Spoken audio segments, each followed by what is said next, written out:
sem se importar com isso daqui. E agora eu gostaria de traçar aqui para vocês, em efeito didático, uma linha divisória.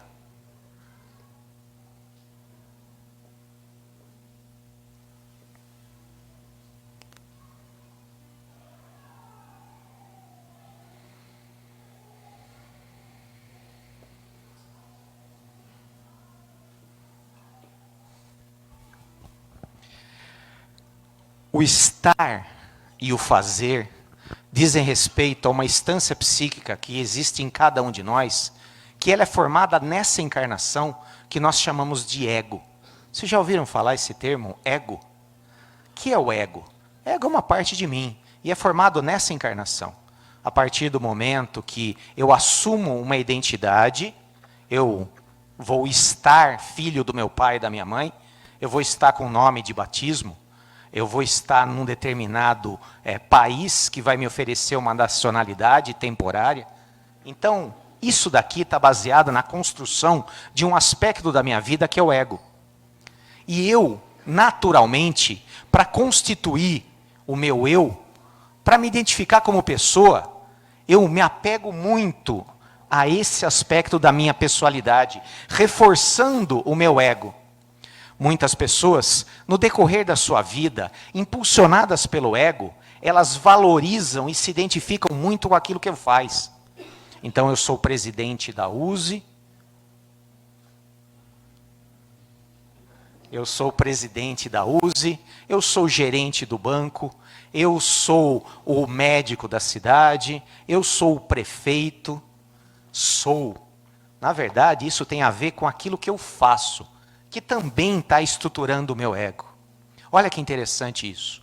Isso daqui, o estar e o fazer, a minha pessoalidade dessa encarnação e aquilo que eu faço, tem a ver com elementos mais materializados, elementos transitórios, elementos do ego, que diz respeito à matéria. Mas o tema da nossa palestra não é o nosso ego e aquilo que a gente é nessa encarnação. O tema da nossa palestra é um novo ser. E para que a gente entenda o que é o novo ser, é necessário esse tipo de esclarecimento. Ficou claro para todo mundo? Ficou. Agora nós vamos para a segunda parte. Existe uma parte de nós, que está acima dessa linha imaginária divisória, que não tem a ver com o ego materializado dessa terceira dimensão que a gente vive. Tem a ver com a alma, que está numa dimensão superior, numa dimensão imaterial, que ela transcende cada uma das encarnações que a gente vive. A alma é única. A minha pessoalidade de Maurício, ela muda. Hoje eu estou Maurício, estou homem, estou casado, estou psicólogo. Depois que eu desencarnar, vai ser tudo diferente. Hoje, o meu trabalho é atender, é fazer palestras, é cuidar das pessoas, é dar aula. Mas vai chegar uma hora que não vai ser mais nessa encarnação. Mas aquilo que está para cima dessa linha, isso já é eterno. E quando a gente fala de um novo ser, a gente tem que ter essa separação e trazer uma identificação em cima da linha para aquilo que é imutável, que é eterno. Aquilo que eu realmente sou, aquilo que é minha essência, aquilo que me caracteriza como alma, como filha de Deus, como centelha divina, o meu real ser, isso não muda. Isso só cresce a partir das experiências proporcionadas pela minha pessoalidade e pelo meu fazer em cada encarnação que eu passo. Complicado essa conversa ou está dando para entender? Está indo? Ótimo. E daí, quando eu pergunto para o Pedro, me fala um pouco de você. Aí ele saiu daqui, ó. Ele saiu de quem ele é, ele saiu daquilo que ele faz, e ele falou um pouquinho do ser dele. Olha que bacana. O Pedro acertou na mosca. Ele falou que essa vivência de 30 anos de espiritismo ofereceu para ele uma oportunidade de ser alguém novo, de ser alguém um pouco melhor. Isso precisa ficar muito claro. E se eu fizesse a mesma pergunta para você que está sentadinho aí? Você iria me falar qual é o seu nome, qual é o seu SIC, o RG, sua conta bancária, o número do seu telefone celular. E se eu te perguntasse o que você faz, você poderia me dizer a tua profissão e aquilo que você faz nas horas vagas, como hobby, isso e aquilo. Mas se eu te perguntar quem você é em essência, quantos daqui já pararam para pensar o que te define como alma? Quem é você na essência? Quais são as suas qualidades e virtudes que, de alguma forma, caracterizam você como um ser, como uma alma imortal? E nós estamos aqui não para fazer uma palestra, mas para, de uma forma bem travessa, gerar uma provocação na cabecinha de cada um de vocês com relação a um tema que é extremamente importante. Quando a gente fala um novo ser, um novo tempo, um novo mundo, o objetivo da Uzi e do Caio era tentar trazer a questão da renovação, a questão da mudança do planeta, a evolução planetária, onde a gente sai de um planeta de provas e expiações e evolui para um planeta de regeneração. Um planeta onde há mais justiça, mais igualdade, onde o egoísmo está ou deveria estar menor. Mas como que a gente faz para desenvolver um novo ser, um novo tempo e um novo mundo? E humildemente eu venho, nas minhas provocações, tentar trazer para vocês a possibilidade de filosofar, de refletir, e de, a partir de um entendimento profundo, transformar essa nossa fala, esse nosso encontro de 40, 50 minutos, em alguma coisa extremamente prática e utilizável no dia a dia. Porque eu poderia chegar aqui para vocês e falar que um novo ser é o quê? É um homem justo, é um homem bom, é um homem honesto, é um homem ecológico, é um homem caridoso e fraterno. Mas como é que eu faço para ser tudo isso, se eu ainda estou muito apegado ao meu ego? Se eu ainda me identifico demais à minha pessoalidade, se eu ainda não consigo me desligar e dou uma importância excessiva àquilo que eu faço, muito mais àquilo que eu sou. Então, esse é o nosso propósito dessa noite. Uma reflexão profunda sobre como se compõe o ser e o que é possível fazer para que a gente traga à tona esse novo ser. Eu posso dizer para vocês que elementos externos que estão acontecendo no mundo, hoje, eles alteram muito isso daqui, ó, o estar, a minha pessoalidade e o meu fazer também, especialmente. Vamos falar do fazer. Economia, mudanças na economia da gente, mudanças de tecnologia, tá certo? Hoje, um sujeito que entra numa faculdade de engenharia mecânica, por exemplo, ele não sabe se quando ele pegar o diploma, a profissão dele vai estar existindo ainda, ou já vai ter sido substituída por robótica, automação e inteligência artificial. Estou falando verdade ou mentira? Verdade. Imagina como se sente o seu filho, o seu neto, o seu sobrinho, diante dessa realidade. Aonde no lugar, no tempo que ele precisa para determinar quem ele é, a base dessa pirâmide está mudando tanto e tão rápido. Então é possível para essa juventude agora determinar quem ele é ou estruturar a sua individualidade, a sua personalidade naquilo que ele faz? Não é, porque o faz está mudando muito. Há 100 anos atrás, o sujeito nascia sapateiro e morria sapateiro. Na década de 90, eu assisti uma palestra onde um empresário falou assim, a partir do ano 2000, uma pessoa pode ter 2 ou 3 profissões na sua vida. Então, se eu estruturar quem eu sou em cima daquilo que eu faço, eu vou estar sempre inseguro e vou estar perdido na vida. Então, essa questão fica difícil. E com relação à pessoalidade, com relação à minha pessoalidade, quem eu estou, isso também pode mudar. Se eu perguntar para você, me fala um pouco de você. Eu cuido do meu marido e dos meus filhos. Mas até quando? Daqui a pouco seus filhos vão estar grandes, vão querer sair de casa e vão formar as próprias famílias. E aí? E aí, como é que você vai ficar? Você vai sofrer de depressão, da síndrome do ninho vazio? Hoje você está trabalhando, por exemplo, na prefeitura, e de repente chega a sua aposentadoria, você é convidado a se retirar.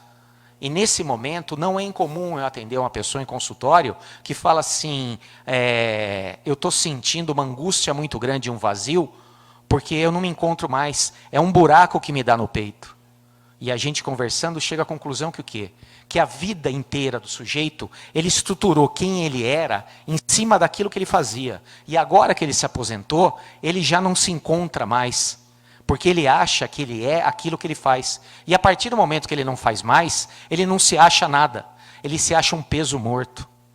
Percebam o quanto isso influencia na questão da existência, da evolução, na constituição desse novo ser que a gente está se propondo aqui em cima. E o quanto que o que nós vivemos hoje, de forma equivocada, pode trazer uma ideia que nos traz sofrimento e desesperança, uma sensação de estar perdido. E muitas vezes o desejo de até encerramento, consciente ou inconsciente. E aí, sabe qual é a minha função? É falar para essa pessoa o seguinte, que a tua aposentadoria é você, nesse momento, poder usufruir de tudo aquilo que você plantou a vida inteira. Que a tua vida, nessa encarnação, ela é feita de fases. Quando você era criança, você só brincava. Depois de um tempo, você entrou na escola, você só estudava. Depois de um tempo, você foi trabalhar. E aí se casou e foi pai, criou seus filhos. Seus filhos saíram de casa. Você continua pai, mas não é mais responsável por eles. Você é um cara casado. Você se aposentou, você não trabalha mais. Chegou a hora agora de você usufruir e gozar dos anos da sua vida, da mesma forma que você gozava e usufruía dos anos quando você era criança. Você não vive por aquilo que você faz. Você vive por aquilo que você é. O teu valor não está no fazer. O teu valor está no ser. O teu valor não está na tua individualidade. O teu valor é aquilo que você é por dentro, a tua alma, a tua constituição. E essa palestra tem como finalidade esse esclarecimento, esse toque, acender uma luzinha na frente da testa de cada um de vocês, para que esses exemplos possam calar fundo no coração e na mente. Se você está vivendo isso, está na hora de repensar. Eu sou aposentado, eu sinto que minha vida não tem mais sentido. Meus filhos foram embora de casa e agora eu estou sozinha com meu marido e a gente, por ter ficado tão longe, somos dois estranhos morando na mesma casa. O teu valor não está naquilo que você faz. O teu valor está naquilo que você é. A sua vida é um presente de Deus. E cada dia é um milagre que te permite, nas tuas vivências, exercitar escolhas que vão te gerar crescimento e evolução, independente daquilo que você faz. E você não é uma lâmpada que, quando queima, você joga no lixo. Uma ferramenta, uma chave de fenda, que quando perde a ponta, você joga fora. Você é um ser humano. E o teu valor não está naquilo que você faz. O teu valor real está naquilo que você é. Então, quando nós falamos de um novo ser, nós estamos falando da necessidade de desidentificação daquilo que eu faço e daquilo que eu estou. O Caio é o presidente da USE? Não, ele está o presidente da USE. Daqui a pouco vai ser uma outra pessoa, como antes era o Roberto, tá certo? E agora o Roberto não é mais, agora é o Caio. O sujeito é vereador, na próxima eleição ele não se reelege. O gerente do banco, ele se aposentou, ou ele entrou em colapso nervoso, porque vocês sabem que trabalhar em banco está meio barra pesada ultimamente. E aí ele resolveu fazer uma coisa mais tranquila. A questão toda é que aquilo que a gente faz, uma hora a gente deixa de fazer. Aquilo que a gente se identifica como personalidade tem um tempo limitado de vivência, porque tudo funciona em ciclos. A única coisa que é eterna é o quê? É a alma, é o ser. E para que eu constitua um novo ser, eu começo a separar uma coisa da outra. Bom, para que venha esse novo ser, como eu falei para vocês, uma coisa bem interessante. Muitas coisas aconteceram no mundo, estão acontecendo e vão acontecer. Aconteceu recentemente uma pandemia que realmente virou o mundo de ponta cabeça. Depois da pandemia, emendamos numa guerra da Ucrânia.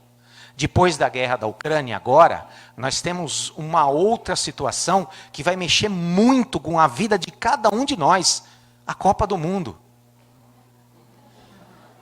Vocês acharam que eu ia falar de política, né? Mas eu não vou falar. Olha, ó, aqui, esse é irmão desse.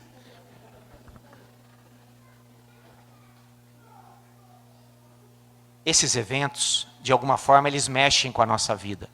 Mas eles mexem muito mais com isso daqui, ó, com estar e com fazer. A pandemia fez com que a gente ficasse em casa. Eu parei de fazer o que eu fazia e eu tive que modificar tudo o que eu fazia. Eu fazia 2 ou 3 palestras por semana. Eu tive que fazer palestras na frente de um computador, olhando para uma tela. Eu atendia pacientes, 40, 50 no consultório. Eu tive que atender através da internet. Então, a pandemia modificou a minha forma de fazer. A pandemia mudou aquilo que eu me identifico, mudou. Eu era um psicólogo, atendia em clínica, fazia palestras externas, estava à frente do hospital psiquiátrico, e, de repente, quando tudo isso parou, eu fiquei com medo por conta de não saber aonde isso tudo ia dar. E aí esse medo me fez questionar se eu realmente me identifico demais com essa personagem ou personalidade dessa encarnação ou não. O que eu quero dizer para vocês é que todos esses eventos que a gente vive, eles podem ou não alterar o nosso ser.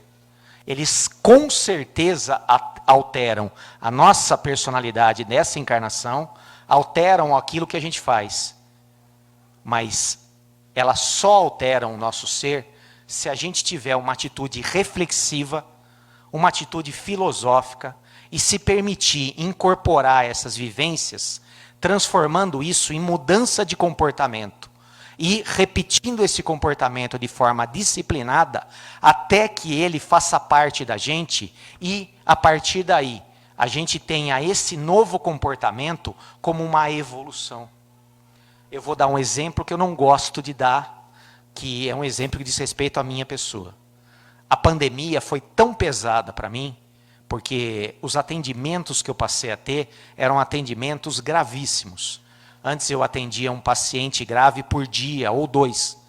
Na pandemia eu atendia 7 ou 8 pacientes à beira ou já em surto mental. E isso tudo mexeu muito comigo, porque eu sou um ser humano, apesar de ser profissional. Isso mexe comigo, um desgaste emocional. E isso fez com que eu me apegasse mais à prática da minha fé, a fé espírita cristã. E todos os dias dedicasse um período para orações, para um contato com Deus, para pedir força para passar mais aquele dia, em primeiro lugar com saúde e com força para não desamparar as pessoas que iam me procurar em atendimento. 2 anos, 2 anos e meio, a gente está completando, vai completar 3 anos. Isso, de tanto repetir, já faz parte da minha vida. Eu acordo, eu faço aquilo que eu tenho que fazer de necessidades pessoais, e eu tenho um horário para minha religiosidade. E a prática da religiosidade desenvolveu uma qualidade, uma competência no meu ser, me melhorando como pessoa, que é a fé. Através de uma prática disciplinada e regular, passou a fazer parte de mim. Deu para entender isso? Muitas pessoas também tiveram outros tipos de experiência. Agora saio de mim e vou citar pessoas que eu atendo. Antes da pandemia, vivi uma vida e não dava valor para as relações interpessoais e para a família. A pandemia me fez perceber, através da solidão, o quanto é importante trocar afeto com pessoas. Isso eu estou falando dos meus pacientes, me contando. E o que você aprendeu? Eu aprendi que, na medida que as restrições diminuíram, eu gostaria muito de ter contato com mais pessoas. E procurei cultivar mais as minhas amizades, estar mais próximo, mais presente, tanto fisicamente quanto espiritualmente. E isso eu estou fazendo já há um tempo, e isso se incorporou ao meu ser. A pandemia me transformou numa pessoa mais amorosa, mais afetuosa, uma pessoa que tem uma troca melhor com relação àqueles que foram colocados para conviver junto comigo. Então percebam, tudo isso que está acontecendo exteriormente na nossa vida, inevitavelmente vai mexer com isso daqui que está aqui embaixo. Mas se você permitir e tiver atenção, você pode fazer com que o que está acontecendo exteriormente no mundo também mexa com o que está aqui em cima, criando esse novo ser. Porque se eu não permitir através da reflexão e da mudança de atitude, eu vou ficar vivendo o mesmo velho ser. Dá para entender isso? E infelizmente, eu tenho visto muita gente, depois da pandemia ter passado, da guerra da Ucrânia, das coisas que estão acontecendo na economia, como inflação, aumento de combustíveis, retornando a uma vida, sempre focando dessa linha para baixo, tentando resgatar tudo aquilo que foi perdido na minha individualidade e naquilo que eu fazia. Voltando a fazer exatamente e a ser exatamente aquilo que era, completamente identificada com isso daqui, com o ego. E quando eu falo identificação com o ego, sabe o que eu quero dizer? Com uma instância psíquica que é responsável por projetar você na vida, mas também é responsável por egoísmo, quero tudo para mim, não divido nada com ninguém. Egocentrismo, acho que tudo tem que ser de acordo com a minha vontade, no meu tempo, na minha hora, no meu jeito. E pior, egolatria, achar que de alguma forma eu mereço mais do que os outros ou eu sou melhor do que muita gente. Esse é o efeito colateral de viver uma vida baseada no ego. E aonde a gente vive essa vida baseada no ego? Investindo em questões da materialidade. Por outro lado, se você investir em elementos relacionados acima dessa linha da alma, você vai estar investindo no teu ser. A partir da pandemia, eu entendi que é importante investir em autoconhecimento. Então eu estou estudando mais, eu estou lendo mais, eu investi em autoconhecimento, eu estou, de alguma forma, me autoanalisando mais, prestando atenção mais nas minhas atitudes, sentimentos, comportamentos, pensamentos. Eu estou me dedicando mais à caridade, vindo mais no centro, me propondo a uma atividade social. Eu estou sendo mais cordial e educado com as outras pessoas. Eu estou tentando diminuir a força do meu ego e não querer que tudo aconteça do meu jeito, na minha hora, da forma que eu quero. Vocês estão entendendo? O que acontece exteriormente, como eu disse, afeta diretamente o ego. Mas se você permitir, pode afetar positivamente a tua alma, proporcionando um espaço para a criação e aparecimento desse novo ser. Mas e essa história de velho ser? Existe um velho ser e um novo ser? O que vocês acham? Sim ou não? Sim, existe. Existe um velho ser. Eu vivi a minha vida antigamente, antes da pandemia. E vivi uma vida repetitiva. Vivi uma vida baseada exclusivamente no meu ego. Onde eu tinha a minha rotina. Onde eu vivia no piloto automático. Durante o dia eu trabalhava, à noite eu descansava, para trabalhar de segunda a sexta. Chegava sexta à noite, o que eu fazia? Eu ia para o meu happy hour. Aí sábado e domingo eu ia tentar descansar, fazer alguma atividade que eu gosto, para voltar a trabalhar na segunda, para descansar à noite, para voltar, esperando sempre a sexta-feira, para poder chegar a hora, esperando o feriado, esperando as férias, e esperando a aposentadoria lá na frente. Essa é a vida no piloto automático. É uma vida que segue, é uma vida que se repete. Essa é a vida do ego. Porque o ego não gosta de coisas novas. O ego é contrário à alma, que tem a ver com a evolução. A alma, ela pede diversidade, coisas diferentes, desafios, porque é isso que faz o meu ser crescer, aprender e evoluir. Mas eu vivi a vida do ego. Aí, de repente, vem a pandemia e vira tudo de ponta cabeça e gasta uma energia danada para uma readaptação. E tudo isso daqui começa a se mexer. Aí a pandemia passa, o que eu faço? Eu volto ao mesmo velho ego, fazendo exatamente o que eu estava querendo fazer antes, só que pagando o preço de ter passado por um chacoalhão muito forte que mexeu não só em mim, mas em todo o sistema nervoso de toda a humanidade.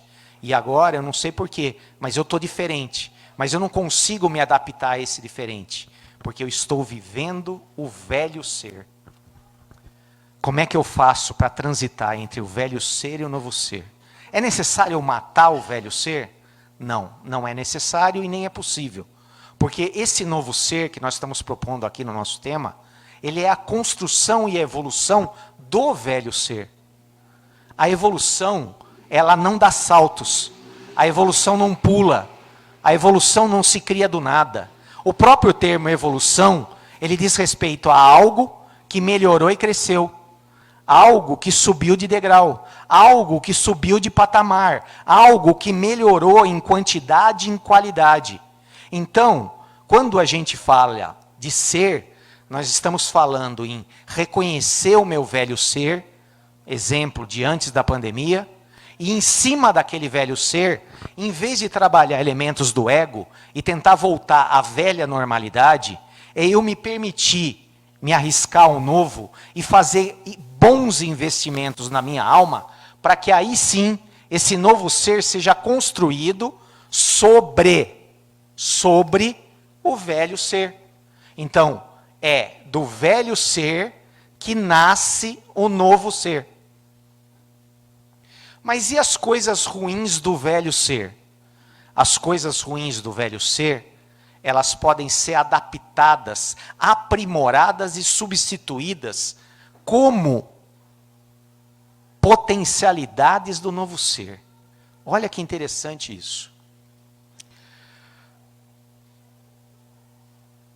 Características pessoais não têm uma polaridade entre negativa e positiva. Mas o que isso quer dizer na prática? O meu velho ser era extremamente teimoso. O meu novo ser, eu vou aproveitar essa teimosia e vou aplicar e transformar em determinação, em persistência, em perseverança. Agora, quando eu começar a estudar no centro, eu não vou abandonar no primeiro dia que faz frio ou chove. Agora que eu estou ajudando a entregar a cesta básica, eu vou manter essa teimosia do velho ser para manter a persistência do novo ser e aí crescer e evoluir por conta disso. Deu para entender isso? O velho ser tinha um pouco de vaidade. Ele gostava de ser elogiado, de ter a aprovação dos outros. Pessoal, vocês gostariam de criar aqui no centro um coral e participar de quando tivesse algum evento cantando aqui na frente? Não, pelo amor de Deus, eu morro de timidez e de vergonha. Mas esse cara, que no velho ser tem um pouco de vaidade, ele vai aceitar isso daí e vai vir aqui na frente, revertendo a vaidade num princípio de desafio, para que a partir daí ele possa, com esse canto, fazer o que esse grupo fez aqui para a gente. Preparar um ambiente harmonioso, preparar um ambiente de paz, um ambiente numa sintonia extremamente elevada. Deu para entender? Não existe uma característica humana do ser, que seja ruim ou mal. Depende como você usa. Extrapola isso, Maurício, extrapolo. O ódio é um sentimento negativo? Nossa, o ódio é. Mas e o ódio à injustiça? O ódio à injustiça ele é positivo. Então vocês percebam que não existe positivo ou negativo, existe aonde eu aplico. E para a criação desse novo ser, eu preciso reconhecer quem é o velho ser, para ver quais são as minhas características. As boas eu invisto, e aí eu crio um novo ser melhor. E aquilo que eu considerava defeito, eu posso mudar a polaridade, reverter e transformar isso em qualidade para esse novo ser. Muito complicado?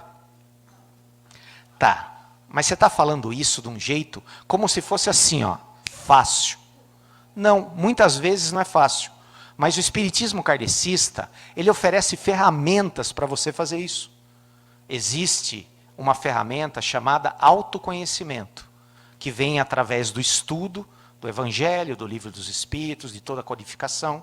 Existe o curso básico da doutrina espírita, existe um curso que nós chamamos de Escola de Aprendizes do Evangelho, onde você vai exercitar o autoconhecimento. E o autoconhecimento é a identificação de quem eu sou. Como eu perguntei para o Pedro, e o Pedro falou, eu, com esses 30 anos de espiritismo, me considero uma pessoa que melhorou bastante. E você, a partir de um processo de autoconhecimento, pode reconhecer quais são as suas qualidades e defeitos, e a partir daí, dentro desse autoconhecimento, vem o parzinho do autoconhecimento. Autoconhecimento é sucedido por uma outra ferramenta espírita chamada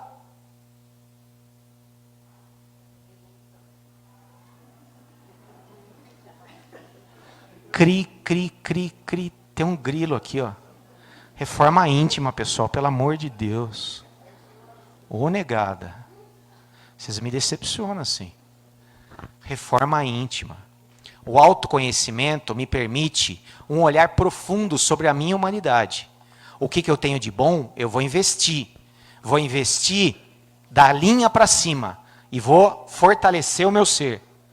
E o que eu tenho de ruim, supostamente, eu posso aplicar em atitudes construtivas para formar esse novo ser de uma forma integral.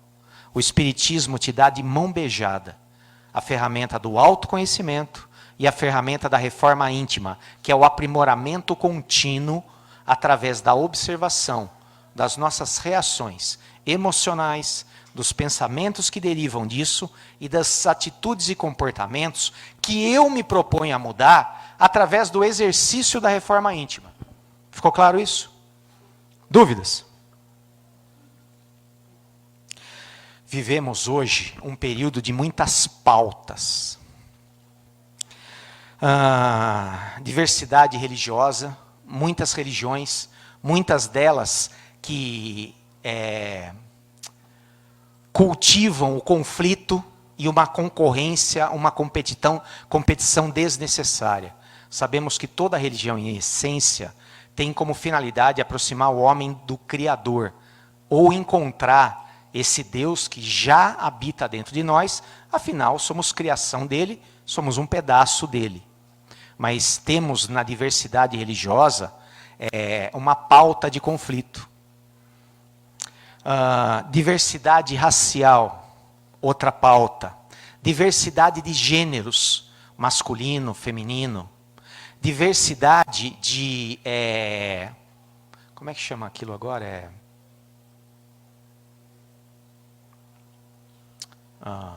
Esqueci. Questão de ecologia é outra pauta. Opiniões contrárias com relação a posicionamentos políticos. Relação a questões de honestidade, de corrupção.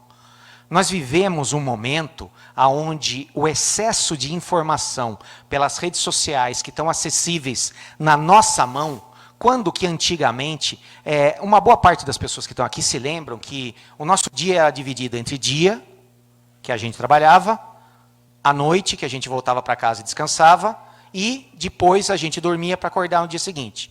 Hoje, com a invenção da tecnologia do celular, você já não tem mais essa divisão. É de dia, de noite, você está com o celular na mão e com um maço de informações. E essas informações são jogadas, digeridas para você, e se você não tiver um senso crítico, você pode absorver essas informações como sendo verdades. E isso alterar questões relacionadas não só ao seu estar, ao seu fazer, incentivando o engrandecimento do seu ego, a rigidez do seu ego e atrapalhando o seu ser, adoecendo o seu ser. Mas voltando lá na nossa conversa, esse acesso à informação que está exagerado, que está frenético, que está tendencioso, de alguma forma ele nos afeta, mas nos afeta de uma forma muito forte. Imagina se você pudesse fazer, por exemplo, 2h30 de terapia com um psicólogo. Esse psicólogo, todos os dias, ia atender você. Você acha que depois de um período de tempo, a sua cabeça ia mudar por conta desse tratamento? Sim ou não? Ia. Por quê? Porque é uma quantidade grande de horas e uma regularidade, uma frequência muito grande. Então, você indo nesse lugar de cura e ficando lá todos os dias por muitas horas, depois de um tempo, isso iria afetar questões relacionadas ao seu ego e à sua alma. É isso que está acontecendo hoje na nossa vida. Através do celular, se você somar as horas que você passa mexendo no celular e assistindo programas de televisão, você está sofrendo uma lavagem cerebral, que está atendendo a quem? Está atendendo a princípios de poderes que estão além da nossa conta. Então existem determinadas atividades e atitudes, e existem pautas que estão sendo colocadas para nós, que se a gente não tiver um poder reflexivo, uma atitude filosófica, um filtro, a gente acaba absorvendo isso por quantidade, frequência e disciplina, e a nossa cabeça começa a ficar encruada, diminuindo, piorando, fortalecendo a parte materializada, que é o nosso ego. Dá um exemplo, Maurício. Qualquer pessoa aqui que tem rede social já descobriu que quando você entra num site da Casa Bahia e procura lá, por exemplo, o telefone, a partir daí, imediatamente, em todos os lugares que você entra na internet, aparece oferta de telefone. Sim ou não? Isso daí é uma lavagem cerebral induzindo você a quê? A querer objetos materiais para melhorar o seu status aqui. Deu para entender isso? Essas são as pautas. Eu citei uma pauta consumista, mas eu posso citar uma outra pauta. Por exemplo, a pauta relacionada ao aborto, a pauta relacionada à utilização de armas indiscriminadamente, a pauta relacionada à diversidade de gênero, a qualquer tipo de pauta. Eu não estou falando que é positiva ou negativa. Estou falando que depende de você e da sua cabeça determinar o que serve para você e o que não serve. E isso é uma coisa muito importante. Estamos sendo bombardeados e sujeitos a coisas que afetam muito o nosso estar e o nosso fazer. E nós estamos aqui para criar um novo ser. Então é necessário uma atenção muito grande à forma como nós estamos conduzindo a nossa vida. E todas essas pautas aqui estão sendo bombardeadas constantemente na nossa cabeça. Cabe a gente filtrar o que é certo e o que é errado no meu modo de ver, a partir dos valores do meu ser. E quem é o meu ser? O meu ser é cristão. E o meu ser, sendo cristão, ele tem valores que foram herdados através do exemplo e da fala de Jesus Cristo. Deu para entender isso? E o espiritismo, ele é o quê? Ele é cristão. O espiritismo religioso tem a figura de Jesus como modelo e exemplo. E eu vou citar uma coisa muito interessante para vocês. Existe um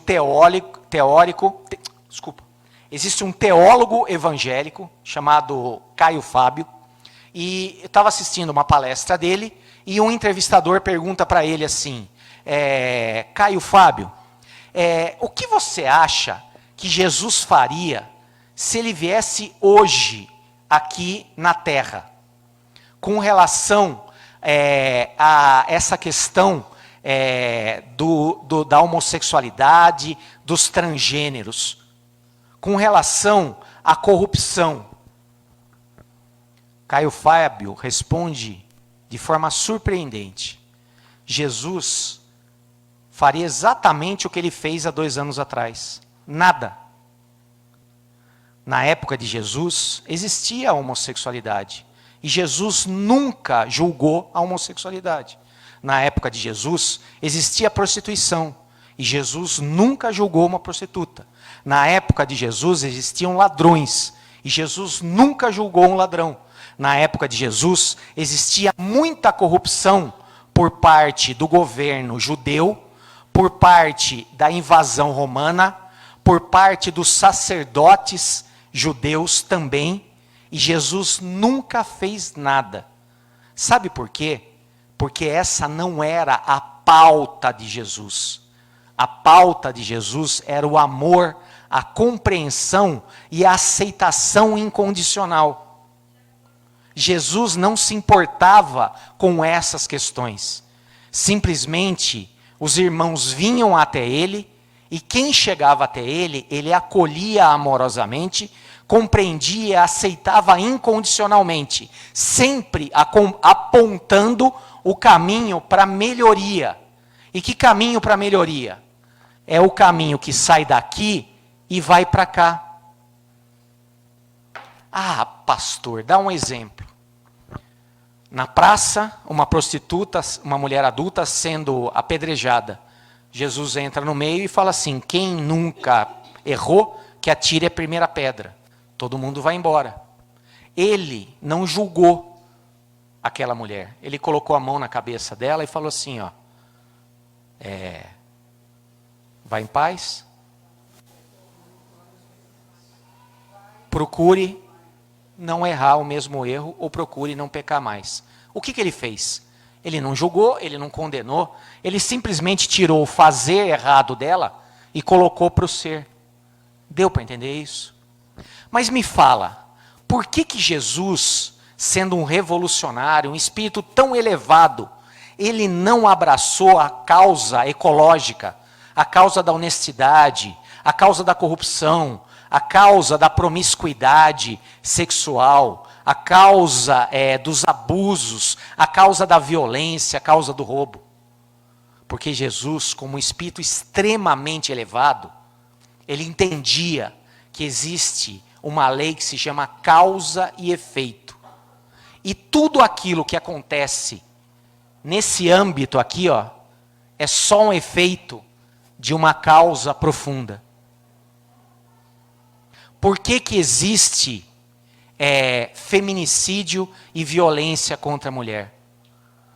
Aqui embaixo, ó, no ego, minha mulher, não aceito o divórcio, vou lá e mato ela. Porque aqui em cima está faltando. Jesus investia na causa. Jesus investia no amor.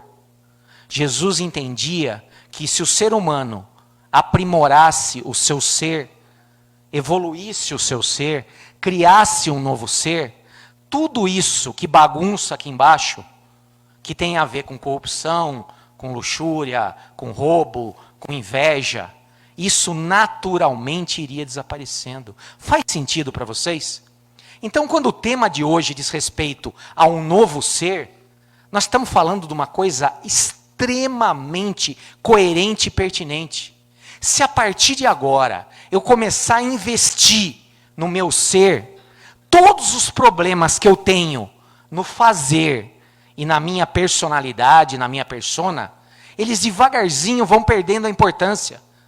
Eles não vão sendo representativos, eles vão diminuindo como causa de sofrimento. E a minha vida vai melhorando, vai evoluindo, vai crescendo e se desenvolvendo. Porque o ser tem a ver com a causa. E ensinar amor, aperfeiçoar o ser, faz com que o ego fique cada vez mais fraco. E que eu não me identifico mais com esse personagem que eu estou representando aqui, com o poder, com as coisas. Mas Maurício, é bom ter um celular bom. É bom ter uma casa própria. É bom ter um carro bacana. É bom. Tudo de material é bom. É bom ter um bom emprego, é bom ser respeitado. Tudo isso é bom.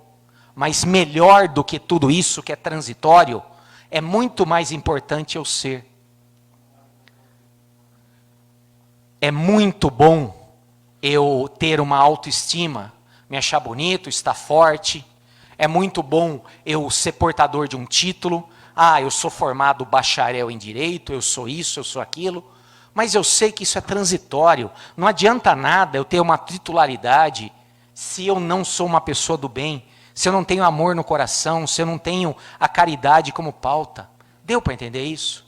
Então, quando a gente fala de um novo ser, nós estamos falando do reconhecimento do quanto que a gente gasta de energia aqui embaixo, no ego, no estar e no fazer, e o quanto que a gente está relegando o ser.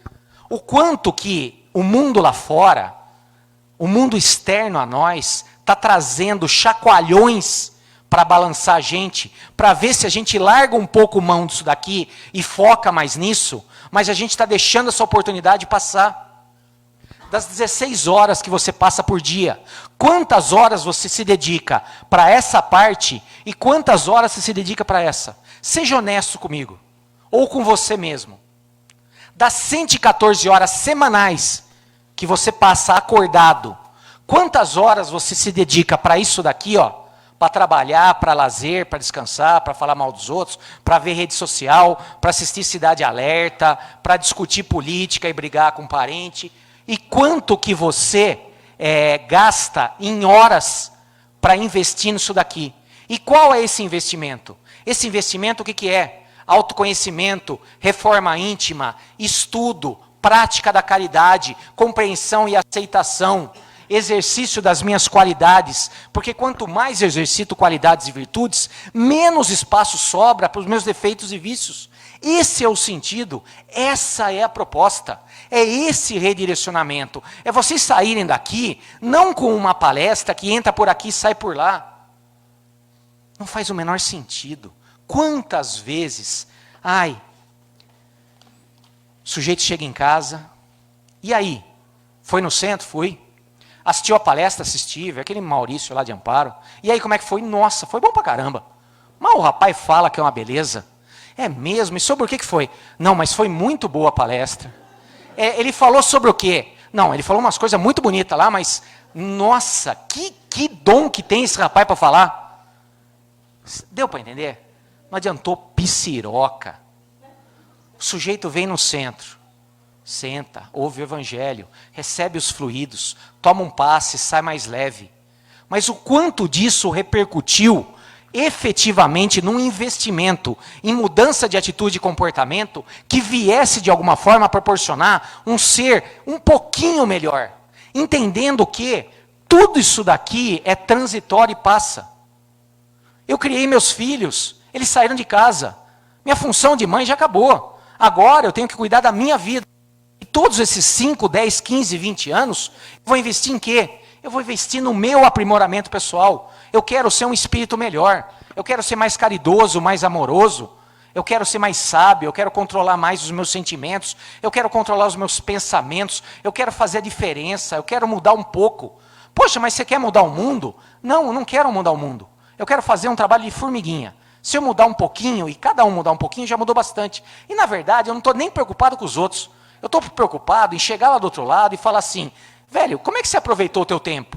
Fala, puta, eu não prestei muita atenção e eu passei a minha vida inteira correndo atrás disso daqui, ó, e esqueci dessa parte de cima. Então, eu estou voltando com o mesmo ser que eu cheguei lá na Terra. E a finalidade de você que está sentado aqui não é, na hora que voltar para lá, voltar exatamente igual quando você chegou. Quer dizer o quê? Que você viveu uma vida puramente em cima do ego. Mas se você voltar para lá e falar assim, eu vivi a minha vida, não foi fácil, vivi coisas boas, coisas tristes, mas eu posso dizer que eu aprendi a ser um pouco mais paciente. Eu aprendi a aceitar mais o meu irmão como ele é. Eu aprendi a perdoar, afinal o outro não me magoou porque ele me odeia. Ele me magoou porque ele não sabia que aquilo que ele estava fazendo ia causar dor para mim. Eu voltei uma pessoa que é mais disciplinada. Eu voltei uma pessoa que estudou um pouco mais, tem um entendimento melhor sobre a vida, estou um pouco mais sábio. Eu não deixei passar oportunidades quando elas apareceram. Quando me convidaram para alguma coisa, quando eu assisti uma palestra na segunda-feira, dia 12 de setembro de 2022, aquela ficha me caiu e eu saí realmente motivado a fazer alguma coisa diferente na minha vida para investir no ser, não no estar nem no fazer, porque isso daqui eu já vi que não me leva a lugar nenhum. Ah, tá legal, eu estou com meu celular, tenho dinheiro no banco, tenho um carro, tenho a minha casa, mas e aí? Daí, na hora que eu desencarnar, vai ficar tudo aí. E eu vou contar uma coisa para vocês. Nas últimas 2 semanas, eu tive 3 atendimentos de pessoas que foram me procurar em alto desequilíbrio, porque estão vivenciando dramas profundíssimos relacionados à herança familiar. Então, olha o que eu estou falando para vocês. O dinheiro que você deixa para os outros tem a possibilidade de causar um bruto desequilíbrio, adoecimento e sofrimento até. Dá para entender isso? Então, o que realmente é importante? Ou é o legado? E aí vamos pegar exemplo lá. Chico Xavier não deixou... Na verdade ele deixou, tá? Eu fui na casa dele, tá? Fui lá visitar. Ele deixou um monte de boina. Essa foi a herança dele? Não. 500 livros. caridade para todo mundo. Um exemplo de vida de simplicidade. Alguém que vivia sempre prestando atenção com relação ao ego e passou a vida inteira investindo na alma. Ah, foi só ele? Não. Bezerra de Menezes, a mesma coisa. Eurípides Barçanufo, a mesma coisa. Quem mais que a gente pode citar aqui? Divaldo Pereira Franco, 600 adoções. Vocês sabem o que é isso? Quanto o sujeito precisa trabalhar o ego dele para adotar 600 crianças e tentar encaminhar elas em lugar extremamente pobre? Vocês percebem? Existe um tipo de aprendizado para que a gente consiga ter um novo ser que se chama modelagem. Já ouviram falar disso ou não? Modelagem o que é? Eu escolho alguém e eu vejo o que esse alguém faz e tento imitar ele. Isso chama modelagem. O Espiritismo tem excelentes modelos de pessoas que abriram mão do ego ou tentaram abrir o máximo que conseguiam para investir na alma e conseguiram sair daqui com um novo ser bem melhor. Tem uma historinha que eu gosto de contar, vocês me permitem? Vocês estão cansados de ouvir eu falar que nem um papagaio desembestado aqui? Não, posso continuar? Tem uma historinha que eu acho maravilhosa, que para mim é fantástica. O Dr. Bezerra de Menezes, depois de desencarnado, ele acorda num quarto simples, né? Cama, cadeira, escrivaninha, criado mudo. E aí ele acorda, tenta se situar ali, fala onde é que será que eu estou, tal. Nisso batem na porta, entra um dos mentores, um rapaz mais novo, vestido de branco, e fala: queria dar as boas-vindas ao Dr. Bezerra de Menezes, é uma satisfação tê-lo aqui. Como o senhor já deve ter desconfiado, o seu corpo ele acabou falecendo e o irmão retorna à pátria espiritual. E se o senhor conseguir, o senhor pode sentar, eu vou lhe oferecer uma água fluidificada, tal. E nisso eles conversando, uma barulheira desgraçada, e aí o Dr. Bezerra falou assim: eu estou ouvindo um burburinho, um barulho enorme aqui. Ele falou: doutor, o senhor consegue levantar? Ele falou assim: estou meio fraco, mas vamos lá. Ajudou ele, levou ele até a janela, abriu a cortina, e a hora que ele abriu a janela, na frente, no jardim, na frente da janela dele, tinha uma multidão de gente conversando. E aí ele olhou e falou: o que é esse monte de gente aí? Doutor, eu queria até pedir desculpas para o senhor, mas essas pessoas, quando souberam da sua passagem, fizeram questão de vir aqui receber o senhor pessoalmente, porque cada um deles foi ajudado pelo senhor quando o senhor estava lá na terra. Olha que história. Olha, eu arrepio, eu já contei acho que umas 100 vezes. Toda vez que eu conto, isso mexe comigo. Você está entendendo? Especialmente por um motivo.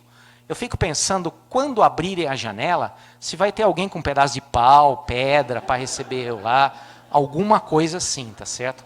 Espero que não, tá? Mas voltando lá, modelagem, exemplo de vida, exemplo de resultado positivo, exemplo de investimento em alguma coisa que realmente vale a pena.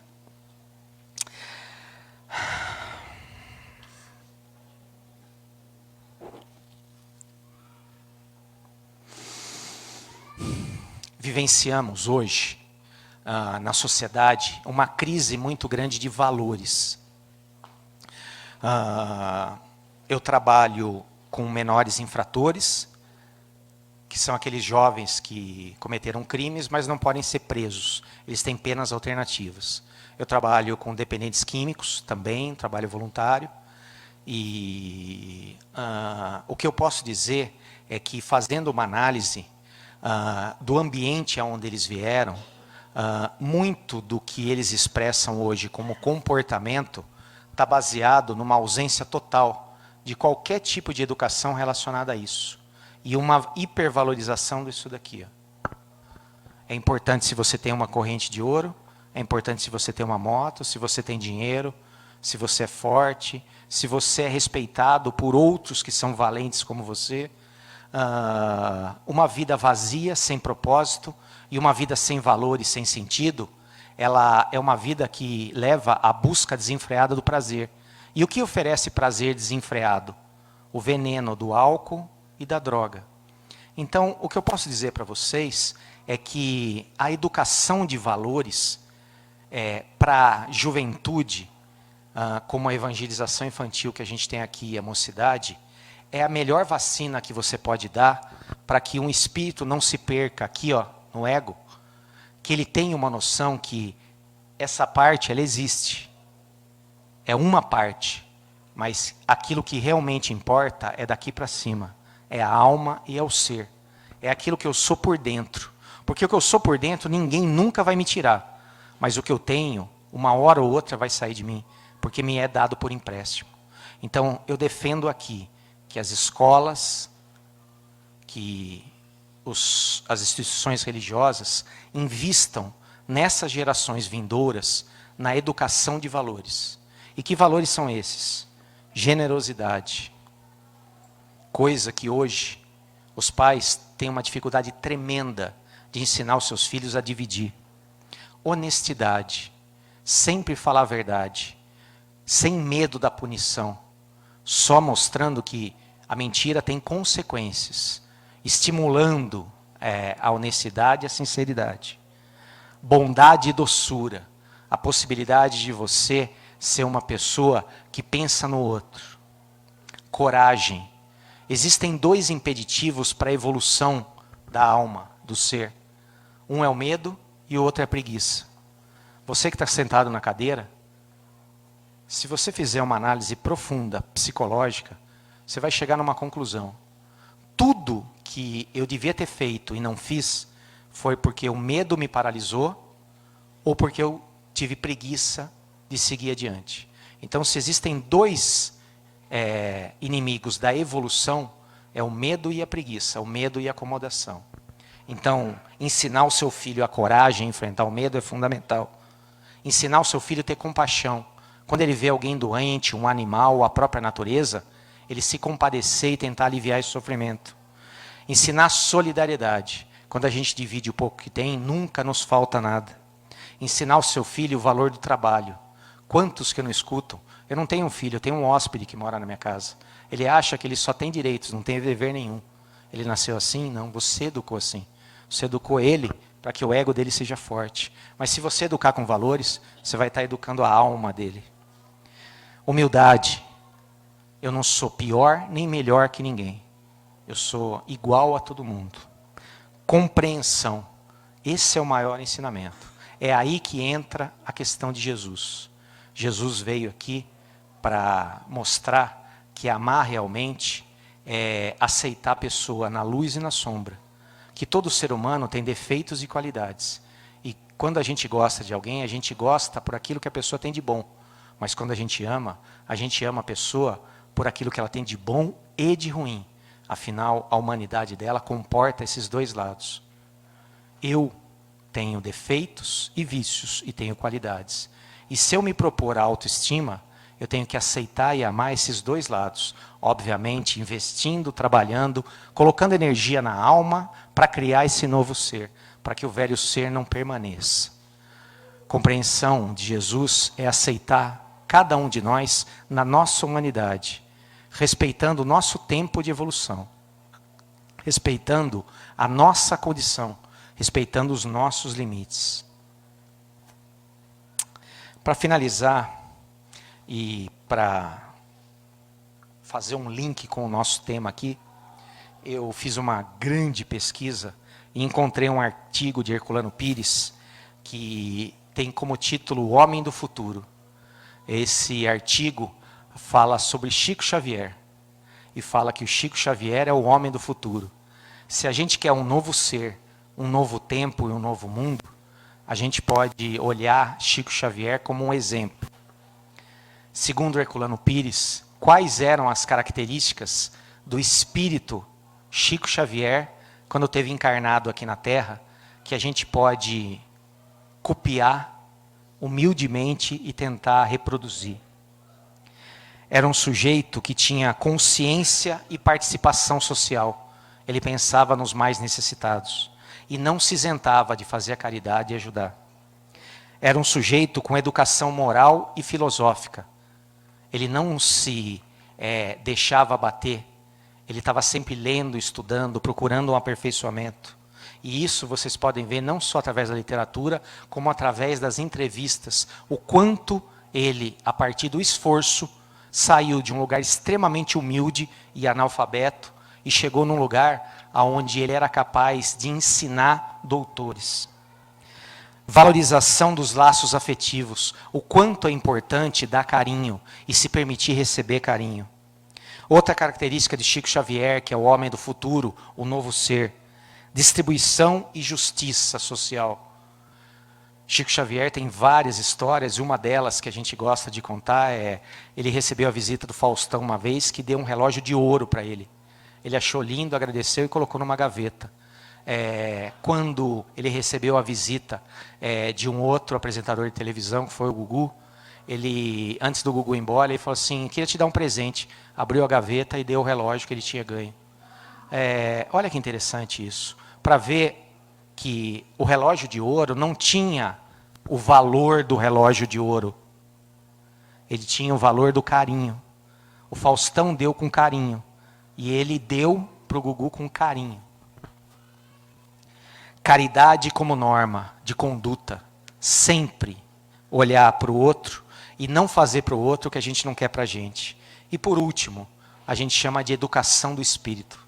Todas as vezes que eu tiver qualquer tipo de atitude, em vez de eu enxergar a mim e ao meu próximo como ou aquilo que ele faz, entender que isso daqui é o de menos. O mais importante é eu me lidar com as pessoas com aquilo que elas são por dentro. Com aquilo que elas têm como aquilo que elas têm na alma delas. É isso? Pessoal, dúvidas, comentários? Alguém gostaria de fazer alguma colocação? Ficou claro para todos? Atitudes práticas. Solicitação para cada um de vocês. Dedique um tempo do seu dia. Dedique algumas horas da semana para investir aqui, ó, na alma. Eu vou participar de um trabalho voluntário, eu vou fazer um curso, eu vou fazer um autoconhecimento, eu vou me aproximar mais da minha família, eu vou exercitar o perdão, eu vou trabalhar a paciência,